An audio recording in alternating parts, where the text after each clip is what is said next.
Buenas tardes, somos estudiantes del cuarto semestre de Psicología de la Universidad Uniminuto. El día de hoy nos encontramos con la neuropsicóloga Ingrid Cuides, quien nos va a hablar sobre el trastorno negativo desafiante y el trastorno por déficit atencional con hiperactividad. Muy buenas tardes, ¿cómo está? Muy buenas tardes. Tan amable nos regala su profesión, su especialidad. Mi nombre es Ingrid Paola Cuides Murcia, yo soy psicóloga egresada de la Fundación Universitaria Konrad Lorenz de Bogotá, soy especialista y magíster en neuropsicología de la Javeriana de La Rioja de España.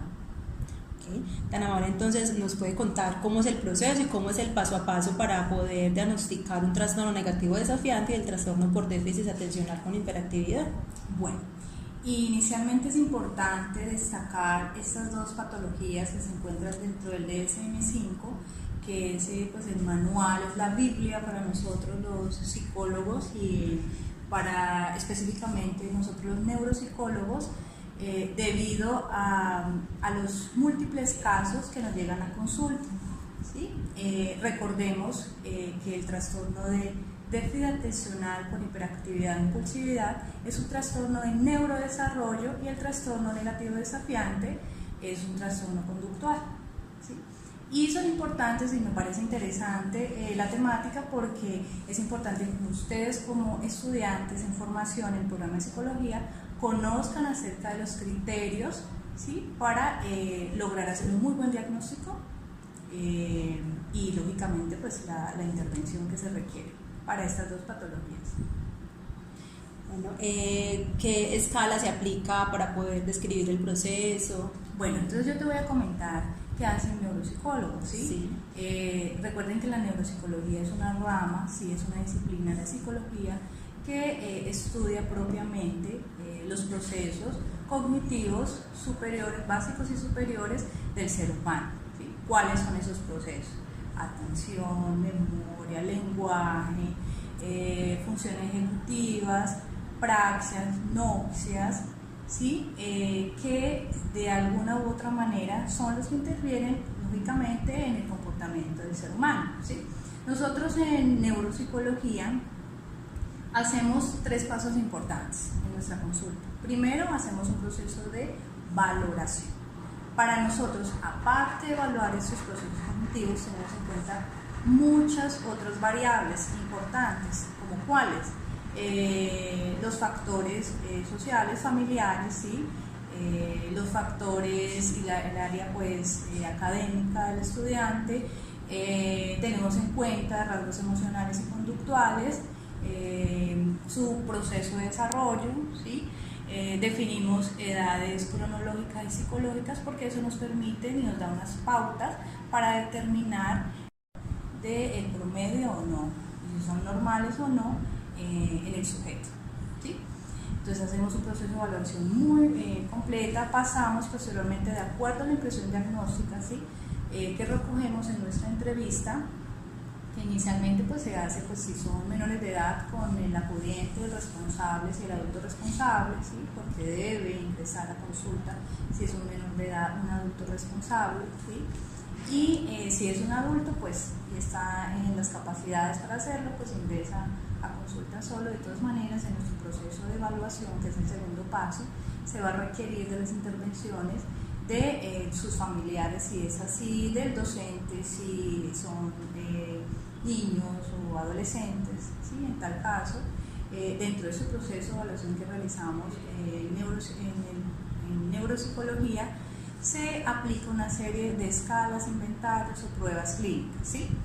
Para las dos patologías que estamos hablando, hay muchísimas escalas que uno puede aplicar al paciente, lógicamente con autorización del paciente y si es un menor de edad con consentimiento informado del adulto responsable y también del paciente, ¿sí? En neuropsicología tenemos muy bien claro que pues, lo ideal es no solamente aplicar una sola escala, sino las escalas que creamos pertinentes para lograr confirmar la impresión diagnóstica y la hipótesis que tenemos acerca de lo que posiblemente está presentando el paciente. ¿Listo? Entonces, existen unas escalas conductuales, por ejemplo el BAC-2, que es una escala multimodal que me permite a mí saber, conocer, ¿sí? si el paciente, el menor, el niño, el adolescente, está presentando unos síntomas, ¿sí?, relacionados con alguno de los cuadros, por ejemplo, síntomas de hiperactividad, déficit atencional, problemas de aprendizaje, problemas conductuales, ¿sí? Este tipo de escala se evalúa entonces a padres, a los docentes y se hace un autoinforme al paciente. ¿Okay? Tenemos otro tipo de escalas, las pruebas neuropsicológicas, por ejemplo la neuropsis es una prueba que me permite también a mí evaluar hiperactividades o problemas conductuales. Aparte de evaluar procesos cognitivos, también me permite identificar si existe o no existe, ¿sí? Dentro de nuestro proceso de evaluación, pues nosotros tenemos que descartar o confirmar una patología porque no podemos confundir, en ocasiones se pueden confundir los diagnósticos y nosotros tenemos que ser muy claros con eso, ¿sí? Porque hay patologías que pueden estar en comorbilidad, o sea, están relacionadas o definitivamente no están relacionadas con la patología y podemos estar diagnosticando de manera errada. Entonces, ese proceso de evaluación para nosotros es fundamental e importante. Desde mi enfoque, ¿sí?, neuropsicológico, mínimo se deben aplicar 3 escalas, ¿sí?, 3 pruebas cognitivas, una escala conductual de acuerdo a la patología, escalas del desarrollo si pudieran hacerse, escalas de personalidad también las podríamos aplicar y podemos aplicar también escalas cognitivas o de inteligencia que también me permite y me da herramientas a mí para poder diagnosticar la patología. Perfecto. Después de todo ese proceso de evaluación que requiere de muchas sesiones, porque se hace en diferentes sesiones, ¿sí? Si tú quieres hacer una prueba, las pruebas más o menos duran de 2 a 3 horas, tú lo puedes hacer, pero a veces el paciente, sobre todo cuando son menores de edad, los pequeñitos, ¿sí?, se cansan usualmente, ¿cierto? Entonces se hace por sesiones. Después de que yo hago ese proceso de evaluación completo, paso a seguir, pues hago un análisis clínico detallado y hago una síntesis de todo lo que a mí me arrojó esas pruebas. ¿Para qué? Para yo poder definir o descartar la patología que creo en alguna de las, de acuerdo a lo que me estás preguntando, ¿sí?, de acuerdo a las patologías que estamos hablando. Posterior a eso, pues ya viene un proceso de intervención que nosotros llamamos rehabilitación cognitiva, ¿sí?, que es una serie de ejercicios que me va a permitir a mí, bueno, decir, listo, es un chico que está cumpliendo con los criterios de acuerdo al DSM-5 y sí, cumple con los síntomas para decir que es un niño que presenta síntomas de hiperactividad, con déficit atencional, impulsividad. Recuerden que este tipo de trastorno puede ser combinado con predominancia, ¿listo? Puede ser un trastorno de déficit atencional con hiperactividad e impulsividad, o puede ser un trastorno de déficit atencional con hiperactividad solamente. Eso lo define y por eso el DSM-5 hay que conocerlo para poder saber si realmente se cumple o no cumple, y el tiempo y la edad. Porque recuerden, sobre todo hoy por hoy se diagnostican mal a los chiquitines, ¿sí? Porque recuerden, y la recomendación que uno hace sanamente es, los niños antes de los 7 años no deberían diagnosticarse con trastorno de hiperactividad porque logra confundirse, ¿sí?, a no ser que los síntomas sean bastante complejos y estén generando un deterioro significativo en las áreas del niño escolar. Aparte de eso, recuerden que los síntomas, de acuerdo a los criterios que me definen de DSM-5, debe cumplirse ese comportamiento en todas las áreas de ajuste del chiquitín, de los niños o del adolescente, no solamente en el colegio, sino en la casa, ¿sí?, en el barrio donde él se desenvuelve. Perfecto. Ahora, por otro lado, los trastornos negativos desafiantes, que son trastornos de conducta, ¿sí?, también tienen que tener muchísimo cuidado en diagnosticarlos, porque comúnmente pueden confundirse con inadecuadas pautas de crianza, ¿sí? Entonces, eso hay que revisar. Por eso, cuando usted hace su proceso de valoración, su proceso de evaluación, tiene que tener muy en cuenta antecedentes. Recuerde que los antecedentes personales y familiares son fundamentales e importantes. Por ejemplo, en un trastorno negativo desafiante, ¿sí?, hay que tener muy presente si, por ejemplo, hay una historia hostil, ¿sí?, porque el niño constantemente veía conflictos o violencia en su casa, ¿sí? Entonces, puede ser, ¿sí?, que pueda generar dificultades conductuales más tarde. Ahora, yo no puedo pretender o decir que un niño, porque es rebelde, tenga o sea diagnosticado con un trastorno negativo desafiante. porque no sería ético hacerlo. Hay que tener muchísimo cuidado y de hecho el código de ética, ¿sí?, que nos rige a nosotros, los psicólogos y a los especialistas en psicología, es muy claro en cuanto hay que ser muy cuidadoso, hay que conocer los criterios para poder diagnosticar una patología, o si no, cómo vas a tener las suficientes herramientas para poder decirle a un paciente, un familiar, bueno, el paciente presenta esto y cuál es el paso a seguir, ¿listo? Porque después del proceso de evaluación viene ese proceso ya de intervención. Bueno, tenemos la patología, ¿qué vamos a hacer con esta chiquitín? ¿Sí? Entonces, pues, creo que son herramientas y son procesos fundamentales que pues nosotros en neuropsicología lo realizamos, ¿no? Sobre todo que si estamos hablando de la edad infantil, adolescencia, ¿sí? Son patologías que pues necesitamos manejarlas, sobre todo son cuadros clínicos que necesitan también la intervención de otras profesiones, ¿sí? Por ejemplo, aparte de neuropsicología, psiquiatría infanto-juvenil es una profesión también que interviene y pues el profesional en esta área tiene muy en cuenta el concepto que nosotros emitimos, ¿sí? Porque me dice, bueno, ya me está dando las herramientas, realmente está cumpliendo con el diagnóstico y normalmente a los niños o a los adolescentes, pues de acuerdo al criterio del especialista se medica o no, eso ya lo define el especialista porque nosotros no medicamos, ¿listo? Nosotros lo que hacemos es valorar, evaluar y hacemos intervención, ¿listo?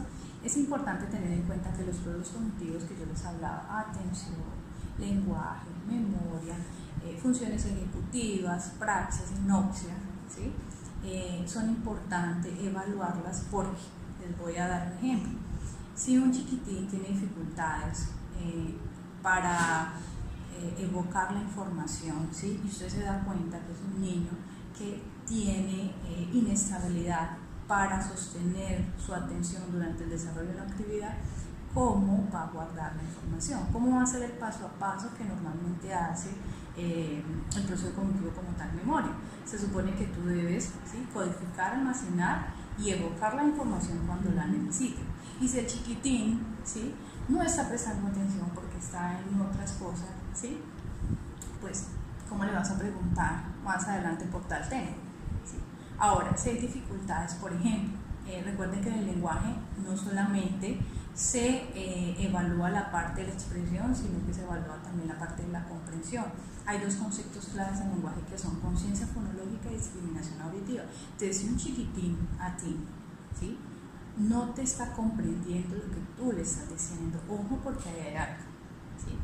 ¿Sí? Entonces, el proceso de neuropsicología es importante realizarlo y la evaluación es importante realizarla porque a veces se diagnostican mal a los niños. Posiblemente ni siquiera son ninguna de esas patologías y es un niño que tiene una pérdida de agudeza auditiva, entonces por lo tanto, pues, ¿cómo va a seguir órdenes? ¿Sí? ¿Sí? ¿Cómo un niño me va a atender en clase si es que no me está escuchando? ¿Cómo un niño va a copiar si es que tiene problemas visuales? ¿Sí? ¿Cómo un niño, perdón, va a prestar atención si pues, no está comprendiendo lo que está escuchando? ¿Sí?